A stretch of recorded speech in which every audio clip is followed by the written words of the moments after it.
Okay, let's dive right into this. We are embarking on an absolutely epic 3,000-year journey through the history of the Kingdom of Tonga. It's a story of incredible resilience, brilliant diplomacy, and some seriously deep cultural roots. We're going to cut straight to the core of what makes Tonga such a remarkable nation. Now, think about the era when European empires were just gobbling up territories across the globe. In the middle of all that, Tonga stands out as an incredible historical anomaly. Get this. It's the only Polynesian country that was never formally colonized by European powers.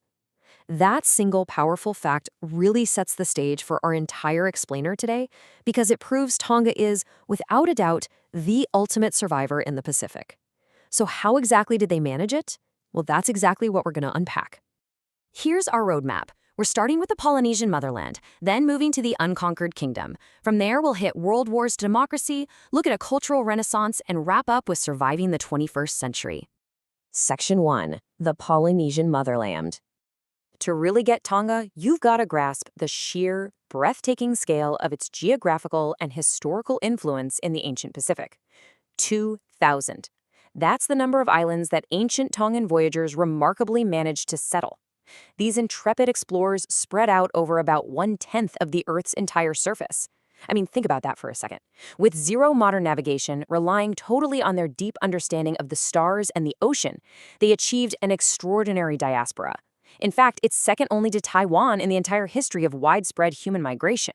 And this timeline brilliantly illustrates Tonga's role as the true motherland of Polynesian expansion. Look at this. The earliest evidence of habitation in Tonga goes all the way back to 1500 BCE. By 200 CE, these voyagers were using highly advanced double-hulled canoes to migrate south to the Cook Islands and Marquesas, eventually pushing as far as Hawaii and Fiji. They weren't just moving people, they were exporting their culture, their agricultural practices like yams and taro, and their chiefly political systems that actually still serve as the basis for national identity in places like Samoa and Tuvalu even today. Section 2. The Unconquered Kingdom. Let's fast forward a bit to the 18th and 19th centuries. This is when European powers were sweeping across the Pacific, driven by mercantile expansion and just a massive thirst for new territories. Now, what's really interesting here is the stark contrast between Tonga and its neighbors. While other Pacific societies, like Hawaii and Tahiti, fell to real colonialism, facing outright annexation and a total loss of sovereignty, Tonga cleverly navigated a totally different path. They managed to maintain a sort of colonialism light. Instead of being conquered, they drew up their own treaties of friendship with Britain, France, and the US. This secured a protectorate status that allowed them to retain their monarchy and, crucially, keep their land rights. And, this wasn't just blind luck. This was the absolute diplomatic genius of King George Tupou I. In the mid-19th century, he saw the European threat looming and executed a brilliant three-part strategy to guarantee Tongan sovereignty. Step 1. He unified the diverse, scattered islands. Step 2. He adopted Christianity, which, by the way, was a highly strategic move to gain legal and moral standing with Western powers. And Step 3. He drafted the 1875 Constitution. Unveiled before the National Assembly in the Tongan language, this document firmly established Tonga as an independent, recognized nation-state governed by the rule of law. Section 3. World Wars to Democracy. As we move into the 20th century, we really see how global conflicts deeply impacted this isolated nation, sparking some major internal shifts. When World War II broke out, Tonga was drawn right into the wider Pacific conflict. They became a crucial strategic base, hosting 900 New Zealand troops. Tongans contributed logistics, built an airstrip on Tonga Tapu, and sent their own men to fight. There's this quote from a British recruitment poster that's just fascinating, because it perfectly bridges Tonga's ancient warrior past with modern geopolitics.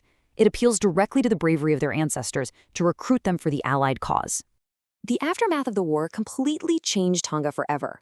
The country received $300,000 in U.S. reparations for the presence of American troops, and the Prime Minister at the time made a totally pivotal decision.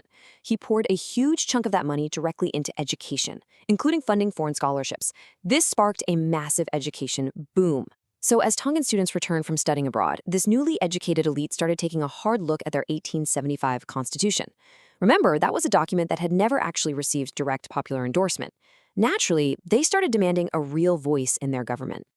let's track how this builds up over time, sparking a rocky but persistent multi-decade journey. In 1970, establishing an independent legislative assembly was a massive milestone, but the system was still heavily dominated by the nobility. These tensions basically boiled over in 2006, leading to a massive democratic uprising and riots in the capital, which tragically even resulted in the destruction of the parliament building. However, that crisis ultimately forced a crucial constitutional review. By 2014, Tonga achieved a historic and peaceful transition to a fully elected democratic parliament. Section 4. A cultural renaissance. With globalization accelerating and a growing Tongan diaspora, the country found itself facing a totally new kind of threat, the loss of its unique identity. By the 1970s and 80s, folks were getting really concerned that Tongan youth were becoming way too captivated by foreign media, like Hawaiian films and songs, and that the Tongan language itself was actually at risk. In response to this, the Tonga Cultural Revival Committee was formed in 1976, and this kicked off a massive cultural renaissance. They didn't just preserve the past, they innovated. Composers started creating a brand new, hybrid musical theater. It drew on traditional Polynesian vocal arts, weaving in these elaborate productions and dances that fiercely protected but also modernized the Tongan identity. But of course, culture doesn't exist in a vacuum, right? It has to be supported by the economy. Today, the nation balances heavy reliance on traditional subsistence agriculture. We're talking things like copra, vanilla, and bananas. But they also lean heavily on a booming tourism industry, especially over in the stunning coral-rich Vava'u group, where resorts have been popping up since the late 70s. And crucially, there's another massive economic pillar holding things up: remittances sent back home from the huge Tongan diaspora living in places like New Zealand and Australia. Section 5. Surviving the 21st century. Despite all their historical triumphs, the modern threats facing this resilient kingdom right now are incredibly severe. Tonga's independence and self-sufficiency are literally being squeezed from multiple sides. First, the COVID-19 pandemic severely impacted that critical tourism revenue, shrinking the economy. Then, in January 2022, the nation suffered the absolutely unimaginable devastation of the underwater Hunga Ha'apai volcanic eruption. The resulting tsunami caused catastrophic damage to their islands and agriculture. And, looming over all of this, is the slow, creeping existential threat of climate change and rising sea levels directly threatening their landmass. So, the absolutely crucial point here is this. For Tongans, the environment isn't just a physical resource. It is their identity. In Tongan culture, there's this deep concept called malau. It basically represents the physical embodiment of the Tongan cosmos. It reflects a profoundly sacred relationship with both the land and the ocean.